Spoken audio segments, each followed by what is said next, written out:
Okay, now I've got a light bulb in my eyes. Okay, filming this just to let you know I'm okay. What else? I've done a lot of emailing. When I say a lot, it's been more than usual. I don't know, it's looking at the Kevin McLeod program in regards to slumming it. It's been a very long time since I've been abroad, and apart from what I see in books or the internet or in documentaries such as Kevin McLeod's one, it opens your eyes. And in regards to the situation here in the UK, so much so in London, and the mentality of some citizens regarding how they live their life and what they value and what they don't value, it gets subject to review when you see such documentaries and other items. I was thinking to myself, when a person becomes successful, and it can either be materialistic, or an internal goal, and you've hit it, and so you're successful. What do you do with that? What do you do with the knowledge that you accumulate over your years of study or social interaction, etc.? How do you apply it to help better the environment in which you're living, or when you see issues elsewhere, for what you know, how do you apply it to help aid and improve the situation elsewhere?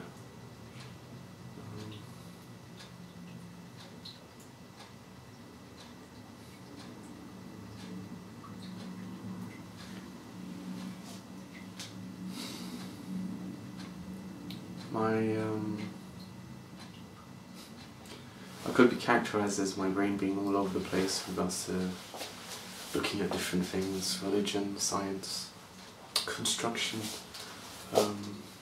green living, environment, health. And a thought came to me about 2 weeks ago. It's a saying, it's is it jack of all trades? And that just popped into my head, and I thought, let me check out the history of that phrase. I had quite a bit of negative, well, a bit of positive feedback on the web in regards to the definition of jack of all trades, but master of none.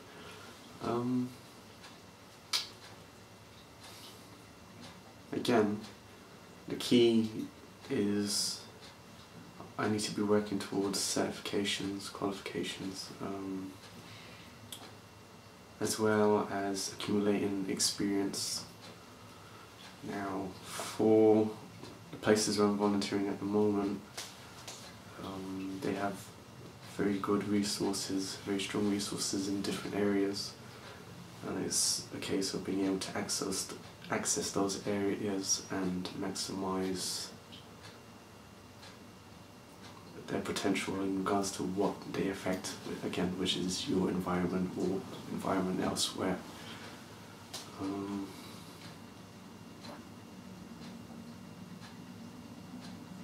But there's a part of me that thinks back to religion, and you have the end result of religion where, if we pick Christianity for example, or Islam, the background is Judgment Day, fire and brimstone, and for those that have done really well and God judges them, they go to heaven, and heaven's brought to earth, city is brought to earth. And for those that haven't been good or have been bad intentionally and don't care, and they don't repent,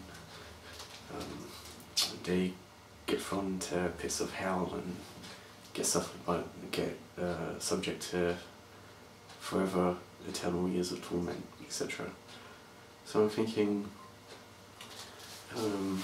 it's said that, you know, the search for knowledge is good, and you go through civilizations that were in the past in regards to your archaeology, etc., learn how they lived, and hopefully take the best practice from that and apply it to what you have now, if it's not current anymore, depending. And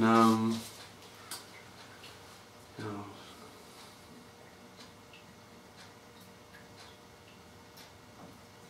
if everything is bound to be destroyed, etc., and you have a new city, etc., walked from God, then I'm thinking,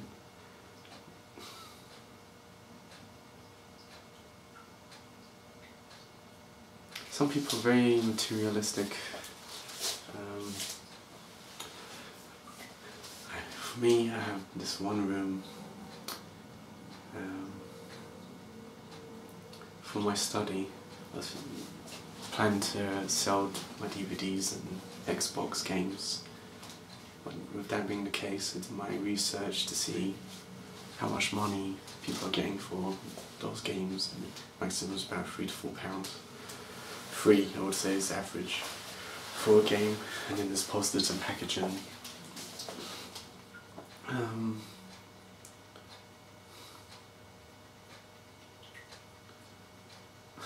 One could say something's better than nothing, and do it anyway. And I could say, yeah. Being materialistic, you know, so many different versions of a fridge.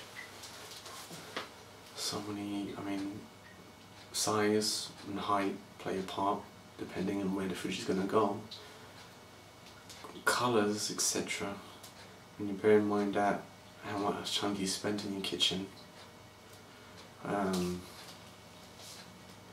If you're going to put any effort into your place, it would be in the spaces that are occupied most of the time. So you could have living room, bedroom, study area, if you have one, study room. That's it really.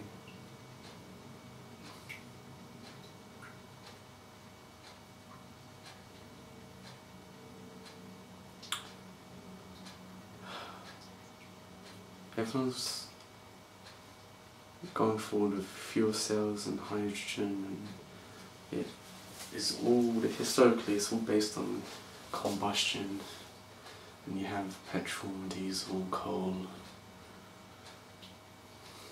and there's a point where you're using coal to generate heat, to burn fire, that would heat water, and then steam would be produced, and that drove engines. But the whole way that we think needs to change in regards to how we utilise energy and how we produce energy. You have wind power, you have hydropower, which is from flowing water, solar power. There was a news story about in India being the kings of solar power, and I also thought to myself, well, for the hottest countries as well, isn't there a way to store heat and then utilise that heat as an energy source?